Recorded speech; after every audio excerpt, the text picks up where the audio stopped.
አንድ ምሳሌ ልስጥህ። ደምሳሽን ታውቀዋለህ? የፍቅር ሲዝም ሃይማኖት ተከታይ አላውቀውም። ይሄ ጣቱን እንዲያንቀስሮ እንደዚህ እንጨት እዞ የሚሄደው በእግሩ የሚሄደው እፍ የሚለው ኧረ አላውቀውም። ኦኬ ተወሽ። የሆነ ሰው እየተነሳ ሃይማኖት መሰረተ። ከዛ ኤክስ ይባላል አርዲ ሃይማኖት መሰረተ። አርዲ ሃይማኖት መሰረተ እና በዛ እዞት የመጣው መጽሐፍ ውስጥ ነቢዩ መሐመድ አርዲ ነቢይ ነው ይሆናል፣ ከኔ በኋላ አርዲ ነቢይ ይሆናል ብሏል ብሎ መጽሐፉ ላይ ጻፈ። በአርዲ ነቢይነት ታምናለህ? በአርዲ ነቢይነት ታምናለህ? እሺ ዋናው ጥያቄ ጠይቀኝ። በአርዲ ነቢይነት ታምናለህ? በዚህ መሰረት አላምንም። አዎ አላምንም። ለምን ማታምነው?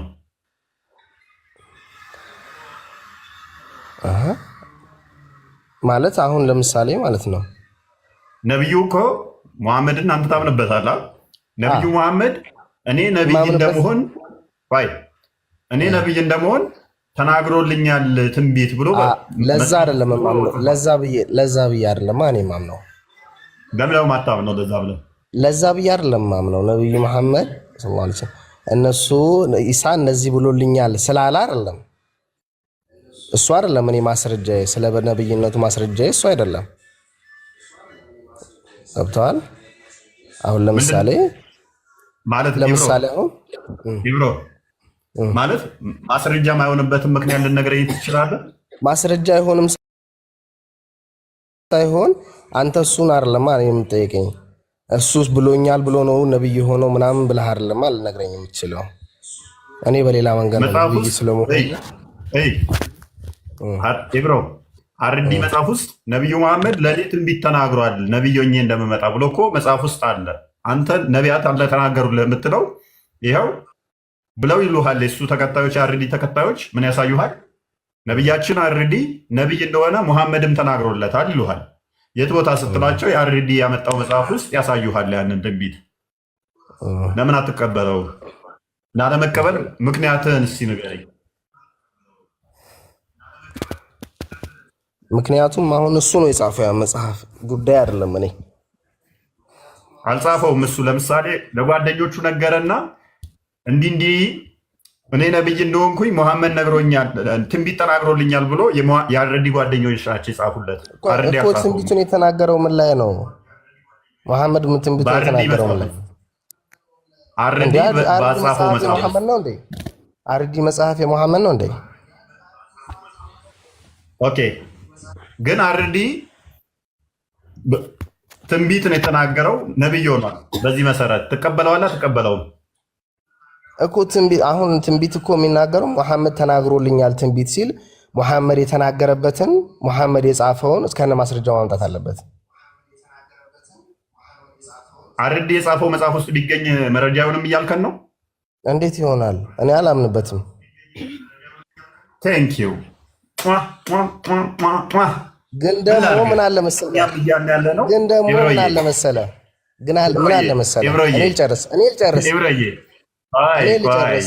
እኔ ልጨርስ። ይብሮ ገባህ? አሁን እኛም እያልን ያለ ነው ኢሳ ስለ እኔ ትንቢት ተናግሯል ብሎ ሙሐመድ ባጻፈው መጽሐፍ ውስጥ ተናገረ። የኢሳ መጽሐፍ ውስጥ እስካላገኘን ድረስ ሙሐመድን አንቀበልም የምንለው ለዚህ ነው። ሙሐመድ አይደለም መጽሐፉን የጻፈው፣ የሙሐመድ ተከታዮች አይደሉም። አላህ ነው። ቀጥታ ቃሉ ከአላህ ተልኮለት መሐመድ ወደ ሰዎች አስተላለፈ እንጂ የሙሐመድ መጽሐፍ አይደለም። ከዛ በኋላ የሙሐመድ መጽሐፍ እኔም ቀጥታ ኢብሮ አርዲም ቅድም እንደዛ ነው ያለው። ቀጥታ ፈጣሪ ነገረኝ ትንቢት ተናገርኩኝ እያለ አርዲ ምን አለ መሰለህ በዚህ ምድር ስንኖር ማለት ነው ማ እውነተኛ ነው ማ ሐሰተኛ ነው ምናምን ማለት አንችልም። ገነት ገሃነም ምናምን በኋላ ነው የምናውቀው አይደለ? ማን ልክ ነው ማን ልክ አይደለም ማለት አንችልም። እኛ እናውቃለን። አንችልም እኛ እናውቃለን። እናንተ አንችልም እንጂ ለምንድን ነው እንዴት እንችላለን? ንገረኝ እስኪ። እሺ ልመልስልህ። እኔ እናንተ አሁን እዚህ ጋር እያወራን ነው አይደለ? እኮ ልመልስልህ። እሺ መልስልኝ። ምክንያቱም እኛ ዋስትና ተሰጥቶናል። ዋስትናችን ምንድነው? እሱ እኛም እኮ አምላክ ራሱ በስጋ ተገልጦ ይብሮ አዳምጣ። እሺ አዳምጥ። እሺ አንዴ ሚውት አድርግና አዳምጥ። አይከኛ ሚውት አድርጋ አንዴ እና እኛ እንችላለን። እንዴት ነው የምንችለው? ዮሐንስ ወንጌል ምዕራፍ 3 ቁጥር 16 ላይ በእርሱ የሚያምን ሁሉ የዘላለም ሕይወት እንዲኖረው እንጂ እንዳይጠፋ እግዚአብሔር አንድያ ልጁን እስኪሰጥ ድረስ ዓለሙን እንዲሁ ወዷል። እንዴት ደስ የሚል ቃል ነው!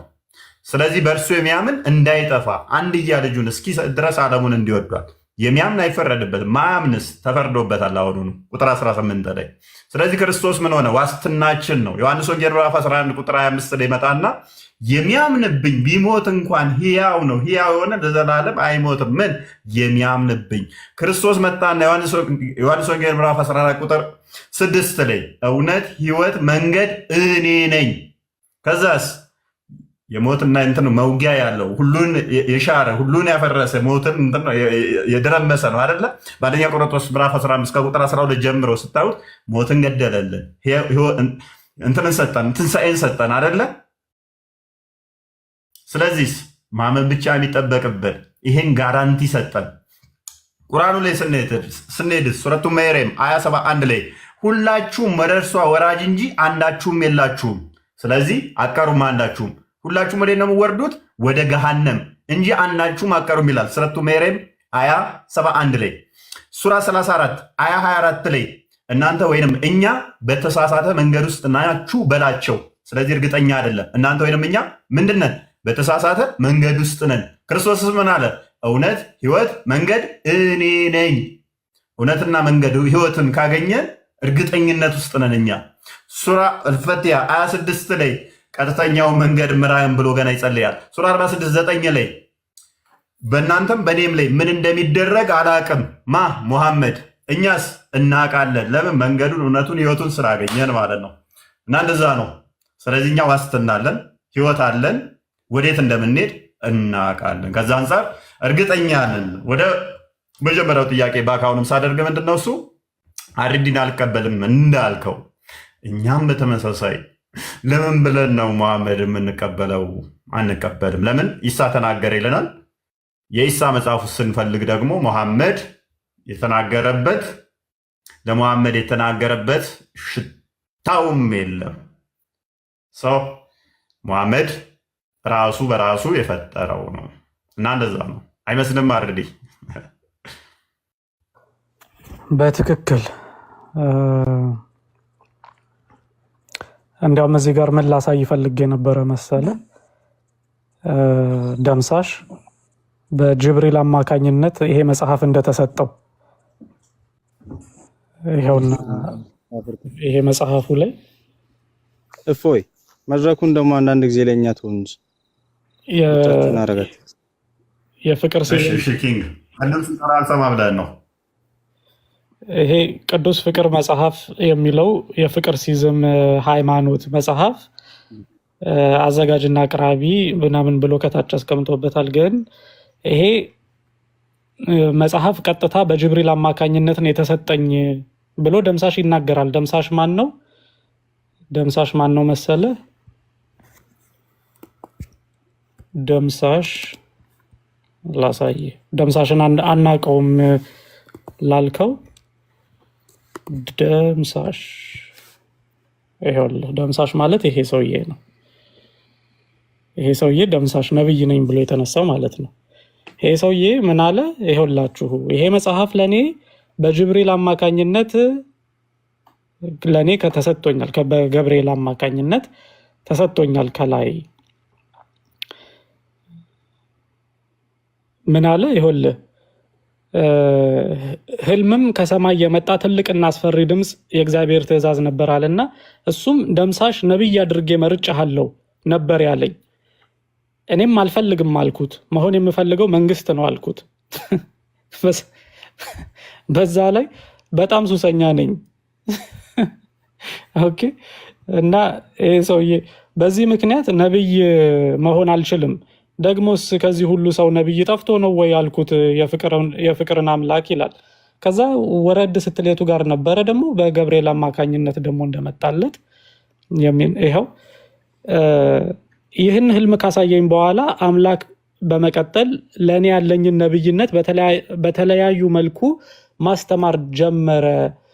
ነብዩ መሐመድ በተደጋጋሚ በህልሜ መጥተው አስተምረውኛል። ገብርኤልንም በመላክ ቅዱስ ፍቅር መጽሐፍን በመንፈስ አእምሮዬ ውስጥ መንፈስ ቅዱስን ከተተብኝ አለ። ተመልከት፣ ገብርኤልንም በመላክ ቅዱስ ፍቅር መጽሐፍን በመንፈስ አእምሮዬ ውስጥ በመንፈስ ቅዱስ ከተተብኝ አለ። ስለዚህ በገብርኤል አማካኝነት የተሰጠኝ ይሄ መጽሐፍ እና እዚህ መጽሐፍ ውስጥ ደግሞ አንተ ነብይ ነህ ብሎኛል። እንዲያውም በቁርአን ውስጥ ሁሉ ሳይቀር ስሜ ተጠቅሷል ብሎ እየተናገረ ነው። እንግዲህ ወዳጃችን እዚህ ጋር እየቀሰረ ነው ጣቱን። ይሄ ሎጂክ እኮ በተመሳሳይ ቡሃሪ 3 ክፈተውና ወይም ሄድ በልበት ሃይላይት ነብዩ መሐመድም በተመሳሳይ እንዴት እዛው ላይ እንትን እንደሆነ ስታዩ ተመሳሳይ ታሪክ ይሄው ሳሂህ አልቡኻሪ 3 ላይ እንደዚህ ይላል። ሐዲሱ ረጅም ነው። እንግዲህ መሐመድ በሂራ ዋሻ ውስጥ ቁጭ በሚልበት ሰዓት ላይ አንድ ጅብሪል የሚባል ወይንም አንድ አካል መጥቶ ይጨምቀው እንደነበረ የሚያመለክት ነው። ይሄው እዚህ ጋር ከዚህ ጋር ጀምሮ እንመልከተው።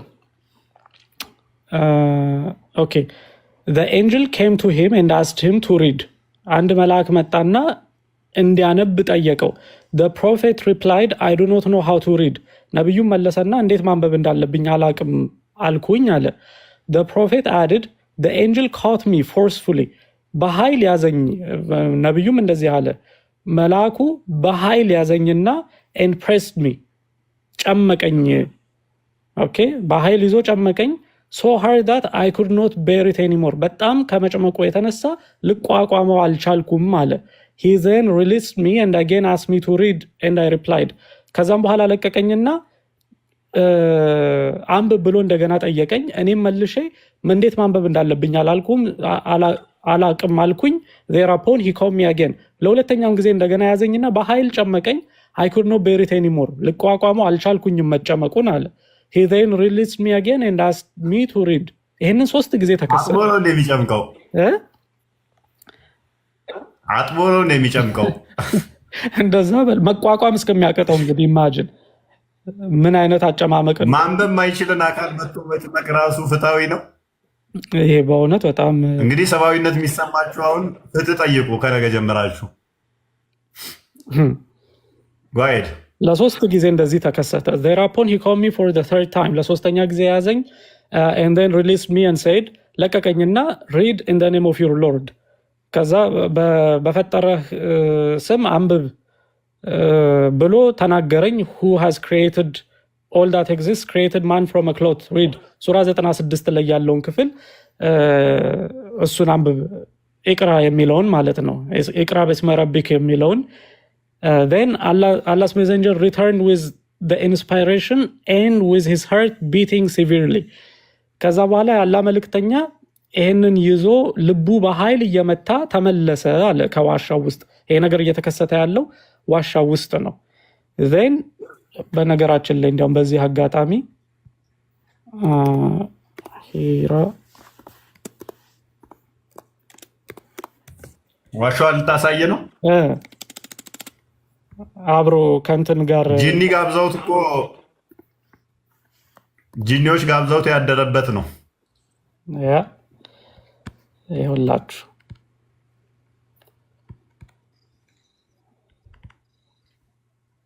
ሰው ቆይ ብቻውን እዚህ ውስጥ ሄዶ የሚውል ምግብ እየያዘ ብቻውን እዚህ ውስጥ ሄዶ ያድራል ይውላል ማለት ነው።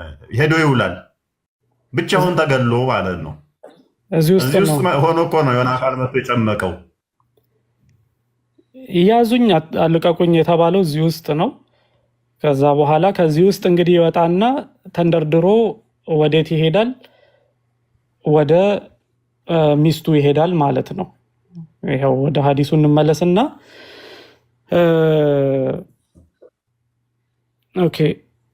And then returned with the inspiration, his heart beating severely. ልቡ በኃይል እየመታ ተመልሶ ይሄዳል። Then he went to Khadija bint Khawalid and said, ወደ ከዲጃ ሄደና ሚስቱ ነች ከዲጃ ማለት ሸፍኝኝ አላት። They covered him till his fear was over. ከዛም ሸፈኑት ይላል። እንግዲህ እነማን እንደሆኑ በግሩፕ ነው የሸፈኑት። ከዲጃን ነው ሸፍኝኝ ያለው፣ በግሩፕ ሆኖ ግን ሸፈኑት ይላል። They covered him till his fear was over. ፍርሃቱ እስከሚለቀው ድረስ ሸፈኑት። And after that he told her everything that had happened and said. ከዛም በኋላ የተከሰተውን ነገር ሁሉ ነገራት። እንደዚህም አለ I fear that something may happen to me. የሆነ ነገር ይሆንብኛል ብዬ ሰግቻለሁ ብሎ ነገራት ለከድጃ። ከድጃም replied never, በፍጹም አለችው። by Allah will never disgrace you. አላህ በምንም አያዋርድህም አለችው። You keep good relations with your kith and kin. ከዘመዶችህ ጋር እና ከጓደኞችህ ጋር ጥሩ ግንኙነት አለ፣ ድሃዎችን ትረዳለህና አላህ አያዋርድህም። serve your guests, እንግዶችህን ታስተናግዳለህ generously, and assist the deserving calamity afflicted ones, calamity afflicted ones, የተጎዱትንም ትረዳለህ። ከድጃ then accompanied him to her cousin ወረቃ bin ኑፋል bin አሳድ bin አብዱል ኡዛ። ከዛ በኋላ ከድጃ ወረቃ ጋር ይዛ ሄደች መሐመድን who during the pre-Islamic period became a Christian and used to write the writings with Hebrew letters. ወረቃ ደግሞ ማለት በጃህልያ ጊዜ እስልምና ከመምጣቱ በፊት ክርስቲያን የሆነ አንድ ግለሰብ ነበረ። ከዛ በኋላ ወንጌልንም በዕብራይስጥኛ ቋንቋ ይተረጉም ነበር። he would write from the gospel in Hebrew, ከወንጌል በዕብራይስጥኛ ይጽፍ ነበር። አስማሽ አሳላ wished him to write, አላህ እስከፈቀደለት ጊዜ ድረስ ሁሉ ይጽፍ ነበረ። he was an old man and had lost his eyesight, ሽማግሌም ሰው ነበረ፣ አይኑንም አጥቶ ነበረ። ከድጃ ሴርቱ ወረቃ፣ ከድጃም ለወረቃ እንደዚህ ያለችው listen to the story of your nephew, oh my cousin, የመሐመድን ታሪክ ስማ ያጎቴ ልጅ ሆይ ብላ ለወረቃ ትለዋለች ከድጃ። ወረቃ asked, oh my nephew, what have you seen? ወረቃ መሐመድን ብሎ ጠየቀው፣ ምንድን የተመለከትከው ነገር ወይንም የእህቴ ልጅ ሆይ ምንድን የተመለከትከው ብሎ ይጠይቀዋል። Allah's messenger described what he had seen. ወረቃ said, የአላህ መልእክተኛ የተመለከተውን ነገር አብራራ። ወረቃ መለሰና እንደዚህ አለ this is the same one who keeps the secrets, angel Jibril, who Allah had sent to Moses. ወረቃ መለሰና ይሄማ ለሙሳም የተገለጠው መልአኩ ጅብሪል ነው። I wish I were young and could live በቅንፍ ነው ጅብሪል የሚለው ያ በቅንፍ ነው። ናሙስ ነው የሚለው አረብኛው። actually ናሙስ ነው የተገለጠልህ ለሙሳ የተገለጠለት ይለዋል። I wish I were young and could live up to the time when your people could turn you out. በህይወት ብኖርና ሰዎች የሚያሳደዱብህ ሰዓት ጊዜ ድረስ ብኖር ደስ ይለኝ ነበረ ይላል። Allah's messenger asked, will they drive me out? የአላህም መልእክተኛ ምን ብሎ ጠየቀው ወረቃን? ያሳድዱኛል ወይም ያስወጡኛል ወይ ከከተማ ብሎ ጠየቀ። ወረቃ replied in the affirmative and said, any man who came with something similar to what you have brought was treated with hostility. ከዛም ወረቃ መለሰና አዎ ያሳድዱሃል፣ ማንም ሰው እንዳንተ መልእክትን ይዞ የመጣ እንዲሰደድ ተደርጓል ይለዋል። and if I should remain alive till the day when you will be turned out, then I would support you strongly. በህይወት እስካለሁኝ ድረስ እስከሚያወጡህ ድረስ በህይወት ካለሁኝ እደግፍሃለሁ ይለዋል። but after a few days ወረቃ died. ከትንሽ ጊዜ በኋላ ግን ወረቃ ይሞታል። and the divine inspiration was also paused for a while. ወረቃም ሲሞት የመገለጡ ዋሂው ለተወሰነ ጊዜ አቆመ ብሎ ይናገራል። እንዲያም በቡካሪ 6982 ላይ ደግሞ ይቀጥልና ይህንን ታሪክ ምን ብሎ ይናገራል? መሐመድ ልክ ወረቃ ሲሞት ራሱን ለማጥፋት ከተራራ ላይ ራሱን ለመወርወር ይሞክር ነበረ። በተደጋጋሚ ወደ ተራራ ይሄድ ነበር ራሱን ለማጥፋት። ይሄ ነገር ሲከሰት በተመሳሳይ ሂስትሪ ኦፍ አጠባሪ ቮሊዩም 6 ፔጅ 76 እስከ 77 ላይም ይኸው ታሪክ አለ። ራሱን ለማጥፋት መሐመድ ሲጥር እንደነበረ ማለት ነው። ነብይ ትሆናለህ ተብዬ እንዴት ነው መገለጥ ማይመጣልኝ ብሎ ይጥር ነበረ። ናሙስ ነው የሚለው። ናሙስ የሚባል ደግሞ የቀደሙት ነቢያት ላይ አንድም ቦታ ላይ መልአክ የተባለበት የለም። ናንተ የተገለጠልህ ናሙስ የሚባል ነው። እናም ነቢይ ልትሆን ነው። ወረቃ ብናፈላ ነው። ኧረ ይበላል። ለምንድን ነው እሱ እንደዚህ አይነት መንፈስ ሲገለጥ በፊት እርኩስ መንፈሱንም ልክ እንደ መልአክ አድርገው የመጥራት ልምድ አላቸው። ይሄም ስትሮፍ አታባሪ ቮሊም 9 ፔጅ 167 ላይ እርኩስ መንፈሱንም መልአክ ብለው ይጠራሉ። ልምዳቸው ነበረ። ከዛ አንጻር የተነሳ ያ የተቆጣጠረው መንፈስ እንደ መልአክ አድርገው ጠርተውታል። ከዛ በኋላስ መልአክ አድርገው ወሰዱት እንጂ አንድም ቦታ ላይ መጥቶ ራሱ ጅብሪል መጥቶ ወይንም መልአኩ መጥቶ እኔ ገብርኤል ነኝ ከእንደዚህ የተላኩ ነኝ ብሎ አላለው። በመጽሐፍ ቅዱስ ላይ ትንቢተ ዳንኤል ምዕራፍ 8 ላይ ትንቢተ ዳንኤል ምዕራፍ 9 ወይንም 10 ላይ ሁለት ቦታ ላይ ትንቢተ ዳንኤል ላይ ተጠቅሷል። ገብርኤል። በሐዲስ ኪዳን ደግሞ ሉቃስ ወንጌል ምዕራፍ 1 ላይ ለዮሐንስና ዘካርያስ ተገልጧል። ከዛ ደግሞ ለማርያም ተገልጦላታል። ገብርኤል ለሁሉም ሲገለጥ በዚህ እንትን ላይ ነቢይ 80 ላይ ሄኖክ ላይ ያለ ገብርኤል የተገለጠ እንትን ያለባቸው የተጠቀስባቸው ግን ባህሪያቶቹ ስናይ ከቁርአኑ ጋር ተቃራኒ። ወደ ማርያምም ሲመጣ ማንነቱን ተናግሮ እኔ በእግዚአብሔር ፊት የምቆም መልአኩ ገብርኤል ነኝ ብሎ ራሱን ተናግሮ ነው። ዳንኤል ጋር ስንሄድ ዳንኤል ፈርቶ ሲሸበር ተው ተረጋጋ ብሎ አጽናንቶት ነው። መሐመድ ጋር ሲመጣስ ይመጣል፣ ጋማ ይለዋል፣ ይጨምቀዋል፣ ፌንት ያስነቅለዋል። ከዛ የደም ስሩ ተገትሮ ይሄ ተገትሮ ነው እየሮጠ ወደ ከድጃ ሄደው ሸፍኝኝ ያለው። ልክ የሆነ ሰፈር ውስጥ እንዴት ነው እሱ አንድ ሀያል ሰው ህፃናትን ብታደርገው ያ ህፃን ልጅ ሮጦ ሄዶ እናቱ ቀሚስ ውስጥ ይገባል ማለት ነው፣ ይወሸቃል። መሐመድ ደግሞ ከድጃ በ15 ዓመት ትበልጠዋለች። በ15 ዓመት ትበልጠዋለች፣ ባለሀብት ነች። ሱራ 93 28 ላይ የትም ነበረ፣ ድሃ ነበረ፣ ድሃውን አገኘህ አከበረህም ይላል። ይህንን ሲፈስረው የአጎቱ ልጅ የመሐመድ አጎት ልጅ ኢብን አባስ በምንድን ነው የከበረው ሲባል በከድጃ ታላቁ ብትሆንም ሀብታም ስለሆነች በእሷ ከበረው መሐመድን ይላል። ስለዚህ ሮጦ ሄዶ ቀሚሷ ውስጥ ገባ ማለት ነው፣ ተሸፈነ። ለዚህ ነው ሳል ቡካሪ 4ን ስትመለከቱት የሸፋኙ ምዕራፍ ይመጣል መልሶ ማለት ነው። ሱራ 74 ይመስለኛል ከ1 እስከ 5 እንደዚህ አካባቢ ላይ አንተ ደራቢ ሆይ ድርብርብህን አንሳ ግለጥ ተገለጥ ይለዋል ማለት ነው። ቀሚሷ ውስጥ ገብቷል በጣም ስላለ ማለት ነው። እና ያው ጭኗ ላይም እንዴት አድርጋ እንትን ይታወቃል። ሌሎስ ምንድነው እሱ ዋና ቶፒካችን ሳል ቡካሪ ቮሊም 1 ቡክ 1 አዲስ ነምበር 3 ላይ አርዲ በጠቀሰው ላይ ወረቃ ቢነፈል ነው ነብይ ያደረገው። ኦኬ እንስማማ። እሺ ወረቃ ቢነፈል ግን ምን ያደርግ ነበረ? መጽሐፍ ቅዱስም ምን ያደርግ ነበረ? ይጽፍ ነበር ይላል። በአረብኛ ይጽፋል፣ በሂብሩ ይጽፋል። ወረቃ ቢነፈል ታማኝ ሰው ከሆነ ታማኝ ሰው ከሆነ የነብይነት መስፈርቱን እሱ ስለሰጠ ክርስቲያን ነው ብለው ቢሉ ሄሬቲክ የሆነ ክርስቲያን ነው እንበል። ፎር ሴክ ኦፍ አርጉመንት እንስማማ። ወረቃ ቢነፈል ታማኝ ትክክለኛ ሰው ነው ብለን እንመን። ነገር ግን ምን የሚያደርግ ሰው ነው?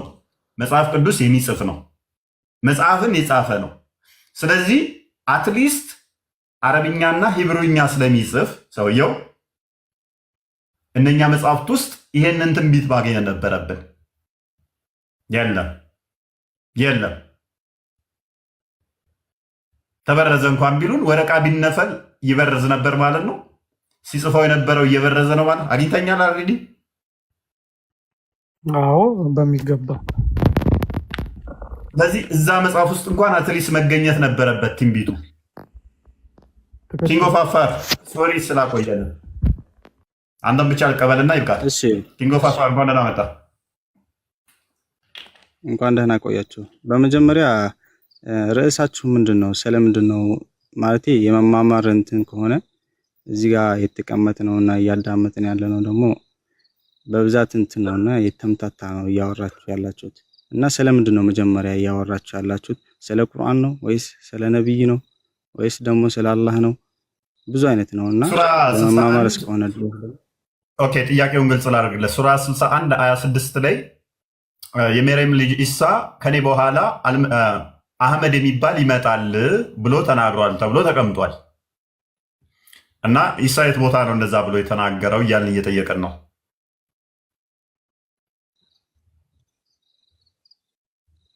ኦኬ እንደዛ ነው። ያ አይ ስለ ወህይም እያወራችሁ ነበር። ደግሞ ሜሴጁ ሲመጣለት እንዴት የነበረበትን ሁኔታ ስለ እንትኑም ተናገራችሁ ነበርና ድብልቅልቅ አደረጋችሁት። ለመማር እስከሆነ ድረስ ደግሞ ያዳምጣችሁ ነው። ሜን ቶፒካችን የኛው ነው። እዚኛው ላይ እንትንትልና እነኛ ድንገት የተነሱ ናቸው፣ ማጠናከሪያ ይባላሉ። ይህንኛውን መረጃ ካለ አንድ እዚህ ጋር ግን ሶሪ ይቅርታማ ኪንግ ኦፍ አፋር እንትኑን እፎይ ሲናገር ሱራ 61 አያ 6 ነው እያለ ያለው እንጂ 26 አይደለም። እኔም ቅድም ተሳስቼ ስለነበር ነው ሬፈረንሱን ሰዎች እንዳታሳስቱ ብዬ ነው። ከታች 26ን የሚጽፉ ልጆች ስላየሁ ነው። አያ 6 ማለቱ ነው። ኦኬ ቀጥሉ። ኦኬ አያ 6 አንድ ነገር እኔ ኦኬ አንድ ነገር የምለው ነገር በመጀመሪያ ማንበብ እና መረዳት የተለያየ ነውና ቁርአኑን እያነበባችሁ ነው እናንተ ማለት አያውን ታውቃላችሁ፣ ቁጥሩን ታውቃላችሁ፣ ግን የምታነቡበት ሁኔታና የተረዳችሁበት ሁኔታ የተለያየ ብዬ ነው የማስበው። ቅድምም ሐዲስም ያነበበ ነበር አርዲ እና ማንበብ ሳይሆን መረዳት ነው ያለባችሁ ብዬ ነው የማስበው።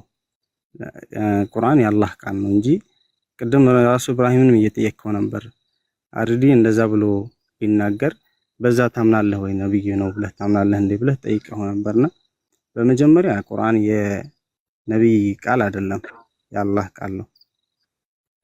ለዚህ ደግሞ የተለያዩ መረጃዎች አሉ እና ያርዲ ለኢብራሂም የጠየቀው ጥያቄ ተገቢ ነው ብዬ አላስብም። እኔ ገብቶሃል? አልገባኝም። ለምን እንዳልገባኝ ታውቃለህ? በመጀመሪያ ደረጃ ታነባላችሁ እንጂ አትረዱም አልከኝ። ከዚህ ስንጀምር ማንበባችንን ኮንፊርም አድርገልናል። በቀራ 111 ላይ ቁርአኑም እኛ እንደምናነብ ስለሚናገር ግን አትረዱም ስትለን ደግሞ ሱረቱን የኑስ ወይም 10ኛው ሱራ አ94 ላይ ነብይህ እንኳን ካልተረዳ የመጽሐፉ ሰዎችን እንዲጠይቅ ይናገራል። የመጽሐፉ ሰዎች ክርስቲያኖችና ይሁዶች ናቸው። እንደገና ደግሞ ሱራ 16 46 ላይ እናንተ ራሳችሁ ካልተረዳችሁ እኛን እንድትጠይቁ ይናገራል። ቁርአኑ ጀለሌንም ይህን ይናገራል። አንተ ከቁርአንህም ተጣላ ከሙፈሲሮችህም ተጣላ አትረዱም አልከን። እንደገና ደግሞ ሱረቱን አንቢያ 27 ላይ ኢቭን እናንተ ካልገባችሁ አሁንም እኛ መጣችሁ እንድትጠይቁን ይነግርሃል ቁርአኑ። አንተ ግን አትረዱም እናንተ እያልከን ነው። ወል ይሁን ከቁርአንህ ተጣልተህም ቢሆን ይሁን እኛ አልተረዳንም። እሺ ከቁርአኑ ተጋጭተህ ማለት ነው አስረዳን። እሺ ይህንን ክፍል ማለትም ሱራ 61 አያ 6 ላይ የሚገኘው ኢሳ የት ቦታ ነው እንደዛ ብሎ የተናገረው?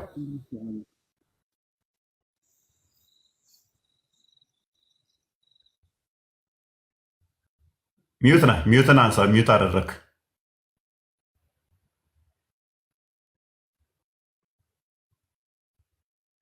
ሚዩት ኪንጎ በቃ አላስጨንቅም። ይብቃ በቃ። ጥያቄ ካለ አንድ ጥያቄ እንቀበልህ።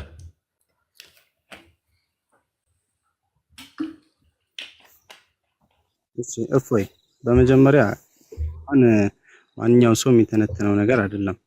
ይህን ማወቅ አለብህ አንተ ማለት ነው። እኔ እንደ አንድ ሙስሊም ተከታይነቴ ቁርአንን አንብቤ ያለው ግን የመተንተንም እንትን የተሰጣቸው ሰዎች አሉ፣ ኡስታዞች አሉ፣ እንትን አለ። ለመማማር እስከሆነ ድረስ ደግሞ መሆን ያለበት በአዋቂዎች ነው እንጂ ማንኛውም ሰው ሊተነትነው አይገባም ብዬ ነው የማስበውና እኔም እንደዛ ብዬ ነው የማስበው። እዚህ ጋር እኔ ቁርአንን ለመተንተን አልችልም ማለት ነው። ያ ሱራ እንደዚህ ነው የሚለው፣ ያ ሱራ እንደዚህ ነው ኪንጎ አንድ የሚገዛ ነገር አለ። ሁላችንም እናገናዝባለን።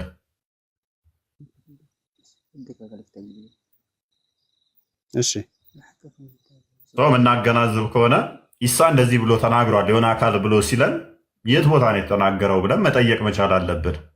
ዝም ብለን እሱ ያለን ሁሉ ዞልን የመጣውን መጽሐፍ ሁሉ ቅድም ያልኩትን ምሳሌ አልቀበልም አልክ። ለምሳሌ ላርድ ላይ እንዲህ መጽሐፍ ዞ መጣና ሙሐመድ ስለ እኔ ትንቢት ተናግሯል ቢል ይሄ ጤናማ የሆነ ምሳሌ አይደለም ማልከን። ይህ አሁን ለአንተ ትክክል ነህ እኮ። እኛም ደግሞ በተመሳሳይ መሐመድ እንደዚህ ሲለን ለእኛም ትክክል ነው። የቀደሙን ነቢያት ስለ እኔ ተናግረዋል። ኢሳ ደግሞ እንዲህ ብሎ ተናግረዋል። ስፔሲፊካሊ ኢሳ እንዲህ ብሎ ተናግረዋል ሲል ኢሳ የተናገረበትን መረጃ ማምጣት እስካልተቻለ ድረስ መሐመድ የሚነግረኝን ለምን አምናለሁ? ምክንያቱም አይ ቲንክ ሱራ 61 14 ላይ እዛው ላይ የኢሳ ተከታዮች አላህ እንዳላቃቸው በዓለም ላይ ከፍ እንዳለ በጠላቶቹ ላይ እንዳላቃቸው ያስቀምጣል። ከዛ በኋላ ደግሞ ሙፈሲሮቻችሁ እነማን ናቸው የኢሳ ተከታዮች ሲባል በዋናነት ጳውሎስን ያስቀምጡታል። እነ ጳውሎስን፣ ዮሐንስን ለምሳሌ ወንጌል ከጻፊያን ከሚለው ሁሉ ስረቱ ረሱሉላ ዘ ላይፍ ኦፍ ፕሮፌት መሐመድ ፔጅ 103 እስከ 104 ላይ ወንጌልን የጻፈው ብሎ ዮሐንስን ያስቀምጠዋል። እነኚህ ስታያቸው ከዛ ወዳ የነኚህ መጽሐፍቶች ውስጥ አለ ወይ እንደዚህ የሚል ማለትም ኢሳ እንደዚህ ተናግሮለታል ለመሐመድ የሚል አለ ወይ ብለህ ስትል የለም።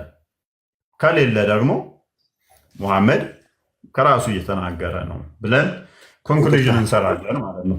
ይቅርታ እሺ፣ አንዴ ላቋርጣችሁ። ቀጥልሽ። ኢሳ ለምንድን ነው ወደዚህ የወረደው?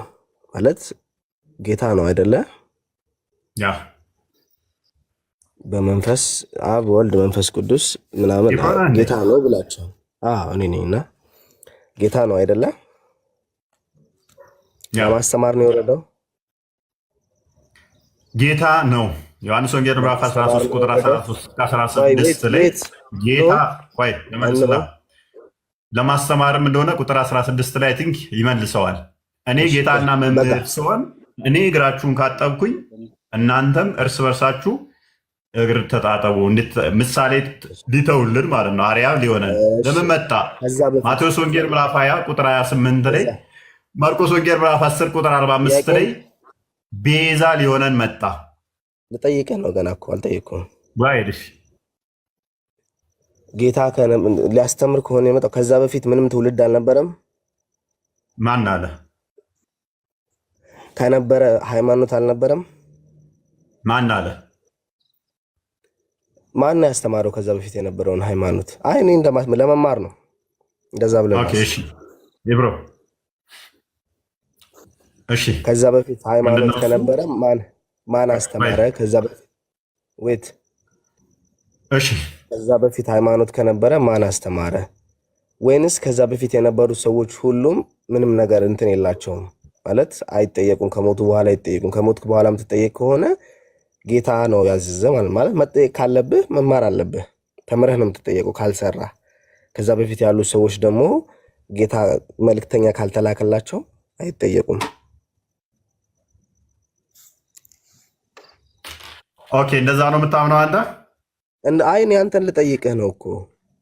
መልካም እሺ፣ አንዴ ላንብብልህ። እሺ አንዴ ጥቅስ ጠፍቶብኝ ነው። ቆይ አንዴ ላንብብልህ፣ ቼክ ላድርግና እንዳልሳሳት።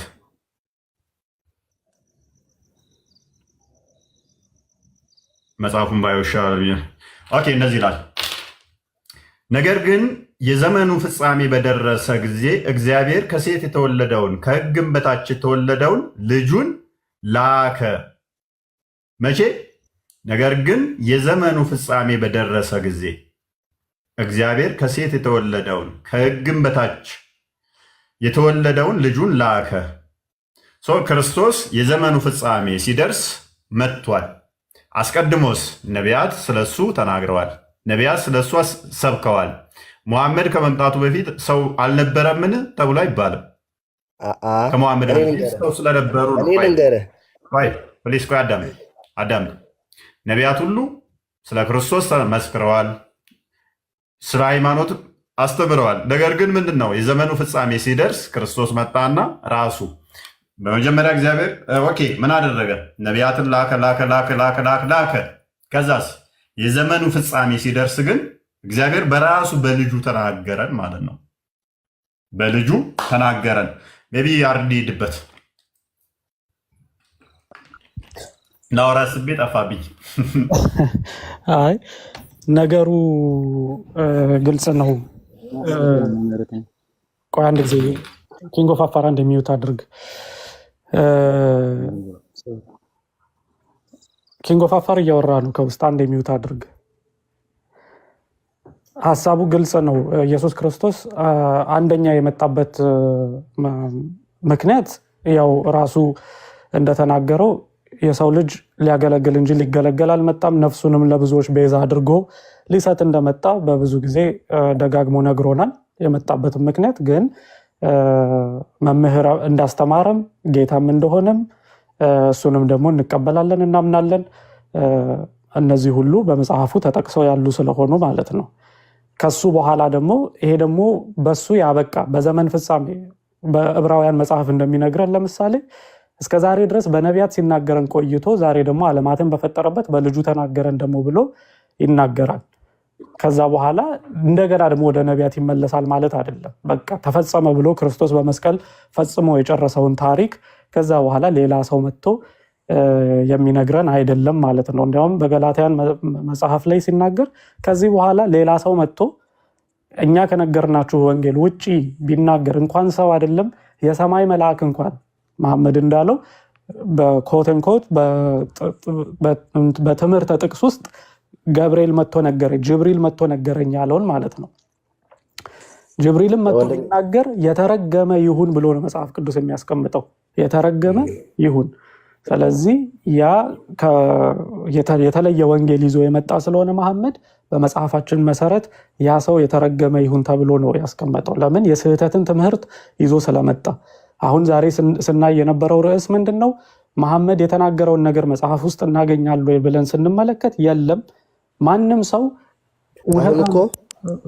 አሁን እኮ እንደ ጠቅላላ ለምሳሌ የእናንተ አሁን ኢሳ ይዞት የመጻው መጽሐፍ ከሱ ዘርፍ ከሱ በኋላ የሱ ምዕራፍ ብንሆን ኖሮ ነበር እኮ ግዴታ የኢሳ ንግግር ማስረጃ ሊሆን የሚገባው።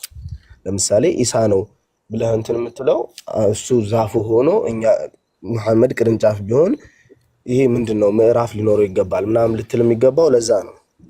ታዲያ ለዛሬው ላይ የደምሳሽን መጽሐፍ እቀበላለሁ ልትለኝ ነው? ኖ ቆይ እስኪ እኔ ልጨርስልህ።